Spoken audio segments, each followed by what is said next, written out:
it's a pleasure to have you today in our first webinar talking about, I think, so a subject that a lot of people يعني they, and some of them honestly sometimes I was this subject, it was very close to me because I was convinced and having that idea.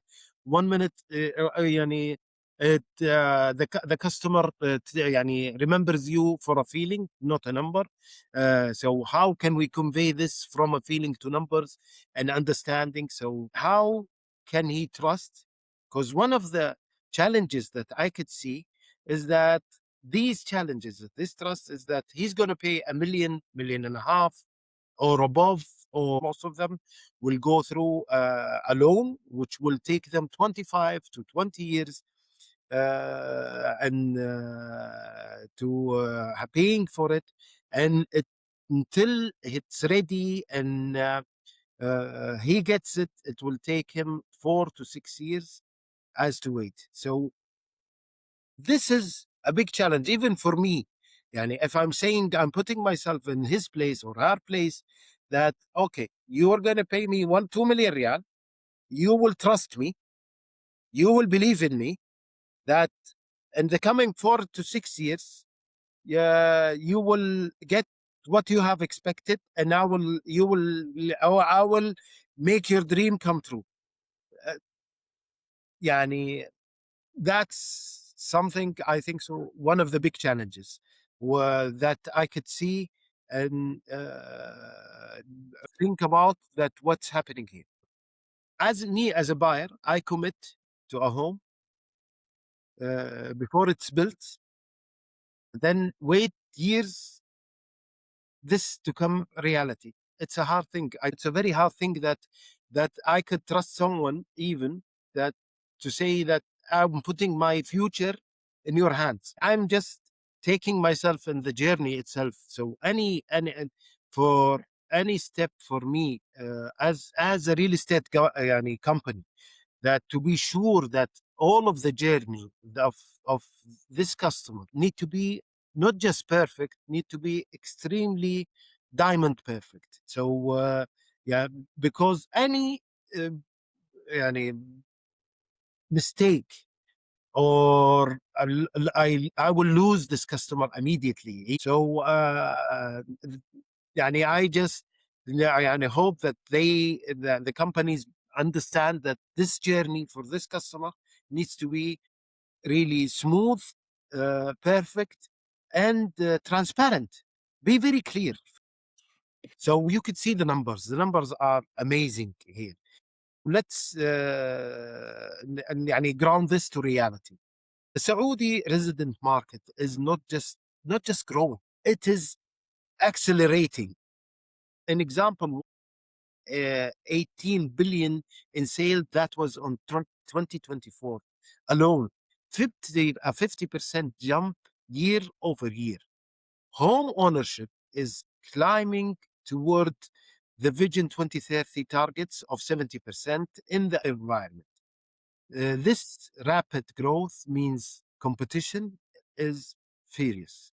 Any competitor to who, as if I'm putting myself in the place of any real estate developer in the Saudi market, believe me, your competitors are not just now from the Saudi market, they are international. And they are coming with their international understanding. So you will compete with people, even if you have an experience of 15 to 20 to 25 years, you will compete with people who are here to really do a change, and they are here to invest in the Saudi market. So the traditional differentiator are not longer available. You need to be really something really competing in something that the customer needs, not just I'm happy that I have a digital presence, I can communicate through AI. This is not the solution. For you to really have that differentiator, you need to have something that sets you apart. This is a central question.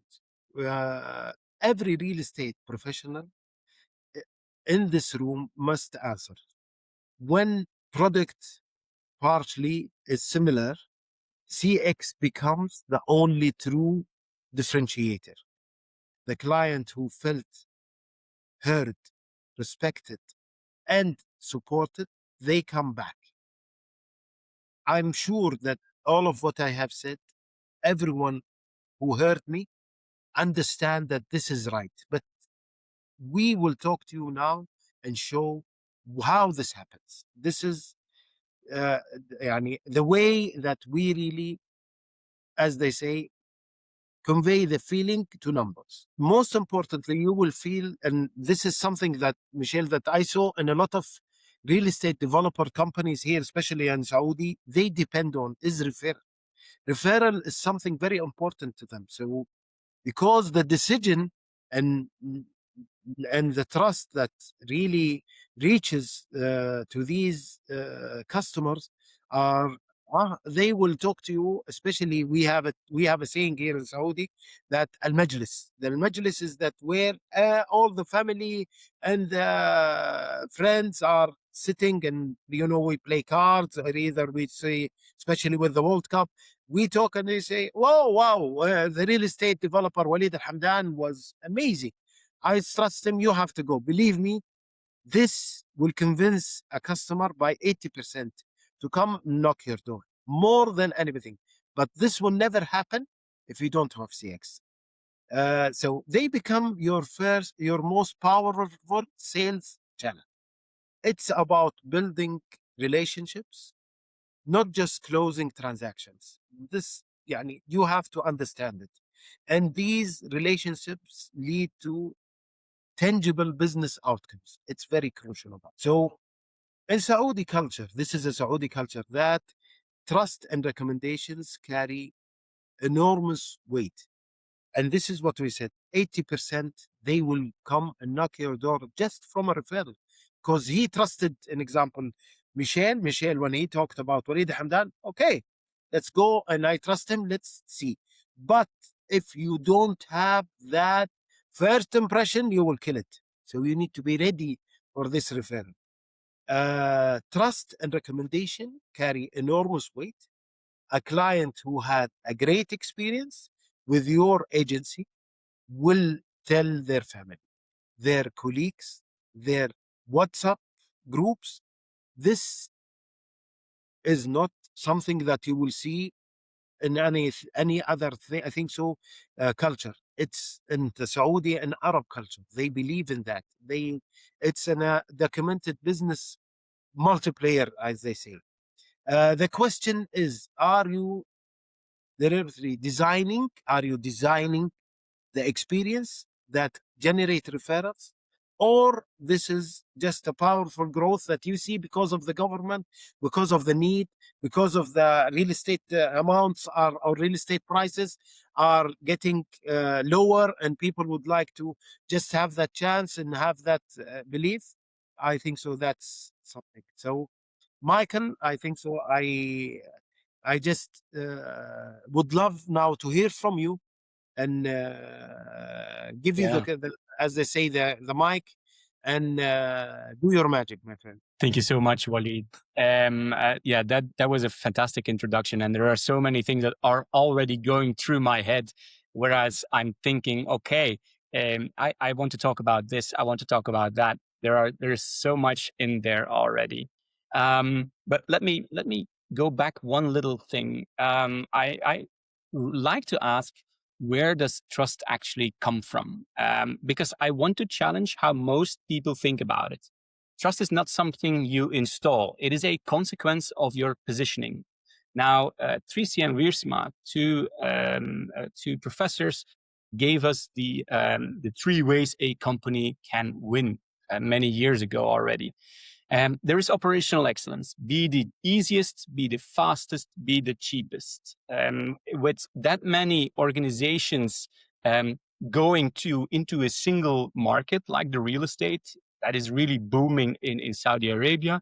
If you have that many real estate offers, if you have that many developers, of course, everybody is going to focus, where can I get a good deal out of this, right? And this is what operational excellence really is about. The easiest, the fastest, the cheapest. And then you have some other organizations that have the best product on the shelf, right? That is what product leadership is about.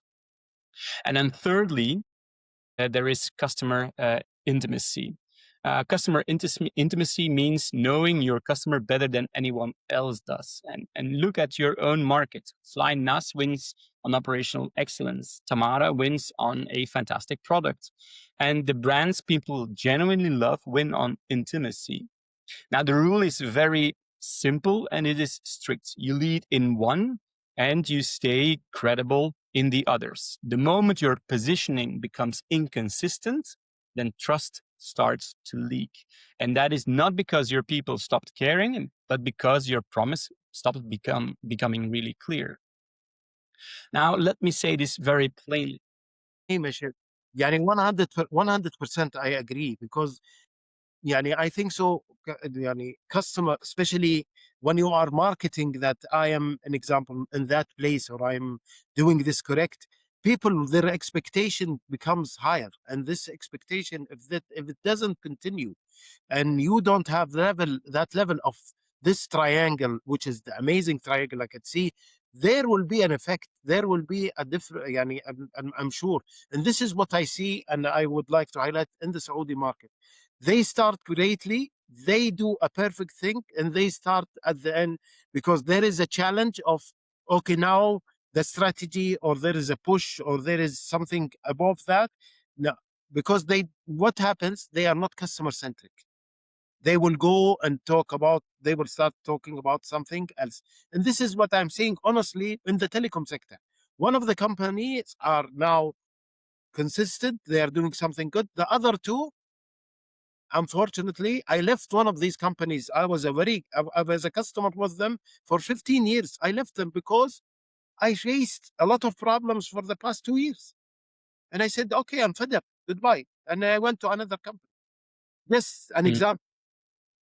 Yeah, no, it's a great example. You can very often organization starts with a fantastic product, and then over time that product is not the best anymore. So you need to do concessions on operational excellence, which is very often becoming cheaper and cheaper and cheaper. And before you know it, you end up in a rat race where you don't have the best product anymore, and where you're not the cheapest anymore, and where certainly you're not the most close one to your customers. So that is a real danger. So what I want to say is that trust is a consequence. It is the symptom of a positioning that is consistent and an experience that delivers on it, which means you do not chase trust directly. You build the things that cause it. And to make that even more concrete, that exactly is the same for your scores. And this is where the most customer experience programs lose the plot. So stay with me for a second. This is the experience chain. And on the left, you have operational metrics, the circumstances you already track. These could be volumes, timings, complaints, recontacts. And in the middle, there is perception, what the customer actually reports, your customer satisfaction, your customer effort score, your net promoter score. And on the right, you have outcomes, what the customer actually does. This could be retention, an upsell, lifetime value, referrals, and they run in one direction. The operational reality shapes the perception, and the perception shapes the outcome, which is why grabbing the middle number and managing it never works. You cannot fix a perception by staring at it. You steer the operations on the left, and the outcome on the right follows. The one rule we drill into every practitioner is this: never report a perception number on its own. Alone, it is just a mood, a thought, right? Beside an operational metric and an outcome metric, that is something, a story. That is more believable, more something that becomes more tangible. Now, there is a small, concrete example of steering the circumstance instead of the scores. I have a story with me. It was a utilities company that was losing customers at the moment. Customers moved house. In that process, the customer realized that they might change their electricity company. And so they looked around, they Googled, they compared. the company, the utilities company, was losing a lot of customers. And to avoid this, they actually gave hefty discounts or very low rates. They were in a losing position nevertheless. So their task was to increase retention. So what we could do, of course, was to look at how it works and optimize it, because the goal was clear: improve our retention rates. But that is not what we did. What we did was we actually told them to look at the bigger picture. And instead of fighting for a customer at the moment they've already made up their minds, we actually thought about, hey, what are these customers trying to achieve? And how can we make it easier? So these people were actually moving house. There were a lot of things that they need to have in the back of their mind. It was they need to contact the movers, they need to contact the real estate, they needed to contact so many things that needed to organize. So what we saw there was that people were creating checklists, right? And downloading checklists. So what we did was, let's create an online checklist and something that they can actually, yes, we contacted the realtor. Yes, we checked it. We did it with the movers, etc., etc. And also something that they could share with their family members or with their friends, the people who were going to help them move, right? And all of a sudden, you know that your client is going to move months ahead of time.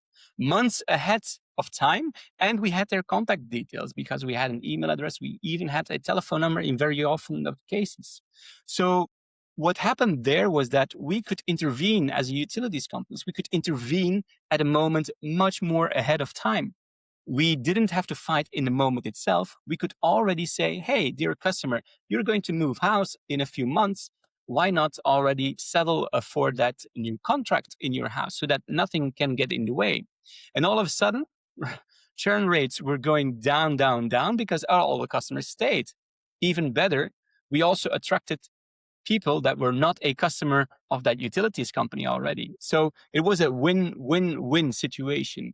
So what we actually did was we created new circumstances. We created a new operational context. And I think that is an important one, right? Yes, 100%. I really loved what you shared, because what stayed in my mind is that I'm already doing an NPS. I'm already doing that question. Let me benefit of it. I already grabbed the moment with the customer, and I told them, look, my dear Waleed, you trust me. Give me your thoughts. Give me your feedback. So yes, from there I could analyze and give them an adding value. This trust grows. So you predicted what something a lot of organizations now are facing a challenge. Because what's happening, they are waiting for a customer to complain and seeing an example, their NPS is above 8, let's say. But the number of customers like me with this telecom company, I'm leaving. Why? Because I'm not happy. You're waiting for me to complain, and you already know me, and you already know what I'm doing. So amazing story, honestly, that how can we add value from CX? So how can we really change that? Yeah, and I think that is something that we as CX practitioners need to do much more, rather than just reporting on trust or on NPS. We need to think about how can we shape this into a new way. And to steer those circumstances, you have first to have to see them. Right? This is now an end-to-end customer journey, what we call a level 2 view, with every phase of buying a home, from the first daydream to actually moving in and settling. Now, in all honesty, I think it's a beautiful map, and most companies stop right there. But I will also be honest with you, a map at this level is good for storytelling. It's great for storytelling and for getting people on board, but it's too generic to act on. It tells you the shape of the journey, but it does not tell you where the trust is actually won or lost. And it certainly does not tell you what to do on a Monday morning once you had the fantastic workshop. How do we go about this? So what I always tell people is to go one level deeper. If they want to really drive actions, go one level deeper to a real scenario. It could be a first-time buyer going from an accepted offer to giving the keys in their hand, right? This is the messy, real path of a customer actually lives. And underneath every step sits a different team, like sales and marketing, customer management, product, even legal and accounting. This is the level where you can actually see where trust is built or broken, and what exactly and exactly who is responsible for it. So the thing is, we have done this before, right? Before we go any further, one thing I want you to know is that we are not theorizing at you from a slide. Everything we are showing you here today, we have thought to more than 14,000 professionals around the world. And the difference now is that it is here, right? It's in the kingdom, it's localized with Waleed here on the ground. This is proven material brought home. Now, which brings me to the heart of the whole session. Stop measuring everywhere and start acting and measuring where it actually matters, right? The scenario handed you something valuable, the make or break touch points, the handful of moments where trust is genuinely decided. That is where your listening belongs, not a survey blast after every single interaction. It is about fewer questions, better placed, aimed squarely at the moments that you decide whether this customer stays, refers you, and comes back. This is voice of customer done properly. Everything else is just noise you are paying good money to collect. And once you know where it matters, you can act on what you hear in 4 distinct ways. Now, this is Bill Steiker's 4-loop model. And I like it because it kills a lazy idea. The idea that closing the loop is one single thing. It is not. I want to go ahead with one, and that is start with recovery. And let me use some real numbers from real estate agencies here in Europe. The average customer sits at an NPS of around 30, right? Now, the customers with no complaints, they were at 36. Right around the average, just a little bit higher, which makes sense because they had no complaints. So obviously, they are more satisfied than somebody else. Now, let's take one step further and let's take a look at the people who did file a complaint. They had an NPS of 28, which also makes sense because they had a complaint, so their NPS is lower than anybody else. And then you have the people who should have filed a complaint. They were unhappy, but they were not able, or they didn't go through with filing a complaint. And there you can see that the NPS is at minus 16. So what does this tell me? This tells me that if you have the opportunity to capture a complaint from a customer proactively, you should absolutely do that. Because if you don't, then you will have a very dissatisfied customer at minus 16. So don't make it very difficult for your customers to complain. Make it easy for them to raise their issue, to raise their concern, right? Now, let's also take a look at the people who did file a complaint, because there is a second lesson in that one.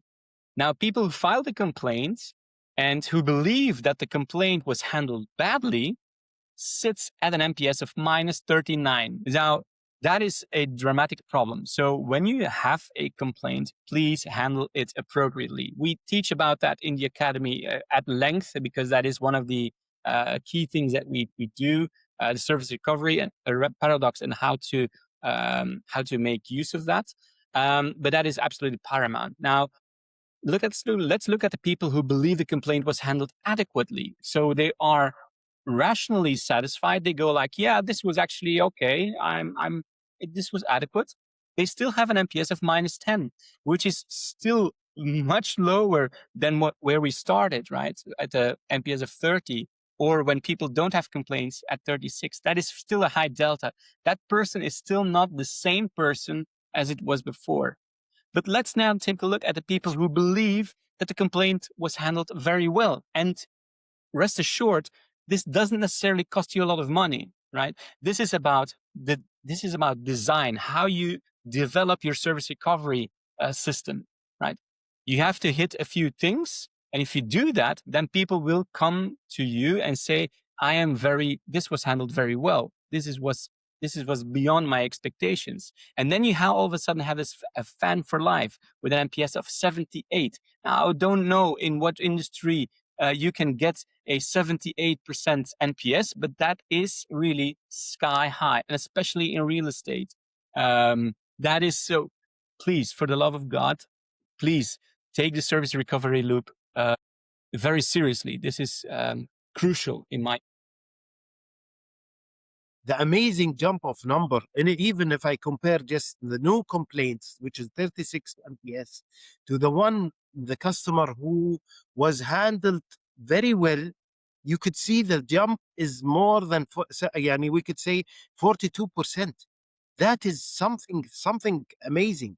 That it means that this is a free chance for you as a real estate developer or provider or in a market, that if you handle this complaint correctly and close the loop correctly, you will jump 40% for free. Exactly. And in an environment where word of mouth and where the advice of family members is vital, I think an NPS of 78 is a gold mine. You are set for the rest of your life with this family. So that is absolutely crucial. Another thing I want to highlight is that recovery fixes it for one customer. The second loop, removal, dissatisfaction removal, fixes it for everyone. So you stop paying the same tax month after month. And this is where customer experience has to grow up and behave like a business discipline. You do not remove dissatisfaction by opinion. You prioritize it by how often it happens and the value at stake. And then you write a real hypothesis based on the evidence. We believe this change will make these customers behave differently, measured by this one metric. You pick your primary metric before you start, you set your guardrails, and you are honest about statistics, because the most teams declare victory on noise. Removal done properly is how the recurring pain actually disappears. But to do that, and this is why I highlight step one, is to understand what are my top priorities, right? What are my top complaints? How often do they happen? What is the customer lifetime value? How much reals am I missing or losing every single time this complaint is raised? And then you prioritize. And based on that, you can actually start with the other with the other steps. But first things first, understand what is my top complaint and how am I going to solve it structurally. Now, a third one is the orchestration loop. And to be the honest truth is that not one of these fixes lives inside the CX team. The signal you captured needs marketing to change a message. It needs product to change the build. It needs customer service to change what they say and when. Orchestration is taking a single customer signal and turning it into a better next action across all of these functions at the right moment before the problem grows. CX does not own the fix. What we do is CX owns the signal. And we need to make sure that it reaches the person who can actually act on it. So we are the people, the customer experience people, the people who only measure trust or only measure NPS, are actually people who have the Rolodex, and that is telling how old I am. I still have these all these business cards, right, in a Rolodex. But we are the people with the cell phone that know everybody in the organization. Who can help with this? Who can help with that? And actually start orchestrating things. And of course, AI is a huge lever in there. You can pick up real-time signals and then orchestrate an action, something that Waleed has talked about before as well. I think that this is something, this is a frontier. This is where we are actually doing very novel things as well, right? True. And I think so. One of the, I need to really, as I say, highlight and really ensure that there is a message from all of us who really believe in CX, and that what is CX, as much as we could see that the loop is available, that technology is a tool that supports. It will not replace the human factor. It will never replace it. So unfortunately, a lot of organizations, they think that, and we have heard, I think so once, so either you highlighted in one of your podcasts that I read or heard, I'm sorry, or that there is I think so, a Swedish insurance company, one Swedish insurance company, they replaced their contact center with AI. And they said this is, unfortunately, it will be more efficient from, and even financially, because of the board members about they were looking for the money that this will cut cost and all of that. So they changed it and moved it to AI and chatbot and all of that. In 6 months, they lost about 20 to 25 customers, percent of their customers, because they were they said, you're talking, you're an insurance company. A person, when he calls for an insurance, I need help, I'm dying. I'm a patient. Patient, first interaction will be with the technology. That's okay, because it's something to make it simpler. But a patient, when it comes real, he needs a person or a human to interact with. Because of that, they name it patient experience. It's not any other, because it's a human experience. So immediately they went back and they killed, and they said, look, okay, 1 minute, this is the money. Go back and fix it, please, and go back to it. So yes, 100%, and I agree, the loop need to be correctly closed with a human centricity. Yeah. Yeah, I agree. And that brings me to the fourth loop, which is learning. This is one that stops all of this resetting this quarter, every quarter, right? The action happens, but where does the lesson live, right? A recap is too fragile. Learning writes the outcome back into where decisions actually live, which is your models, your playbooks, your forecasts, your dashboards, your reviews. Without this learning loop, right, the company works hard and still gets dumber than it actually should. With it, every cycle makes the next decision better than the last. So this is my call to action as well for you.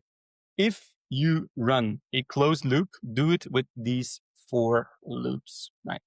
So what does good actually look like on a Monday morning? 3 things. First, take your most fragile journeys and put an operational, a perception, and an outcome metric on each one, never a single number. Second, score last month's complaints by frequency times the value and fix the top one, just one.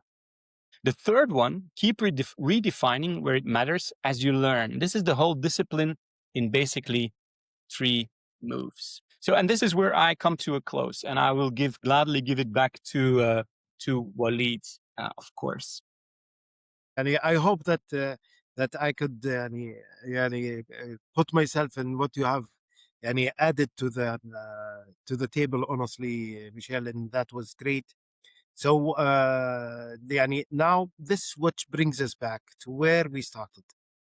What one word changed is that customer experience is not a feeling. This is what we agreed on.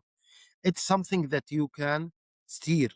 It means that something that you can really have a handle and a grip on. Why? Now, what I see, you have the technology, you have the tools, you have the knowledge, and with, like an example, CXM Academy and all of that we could help you, and you have the people. It needs that how you can build this triangle correctly and steer it to understand your positioning and understand your customer. By reading this experience chain, by going on a level deeper, not just having that great journey map, picture that when you enter to any, as they say, thinking room or, CX, and see this, we have this journey, amazing. Okay, what did you add value from this? What did make it change? How and by you take it another foot more, which is the loop. How did you really fix and use that loop, the closing loop, until you build that trust and becomes a system? This is a closing from my side. I would like to close it in Arabic. شكرا لكم جميعا. أتمنى أنكم تحملتونا.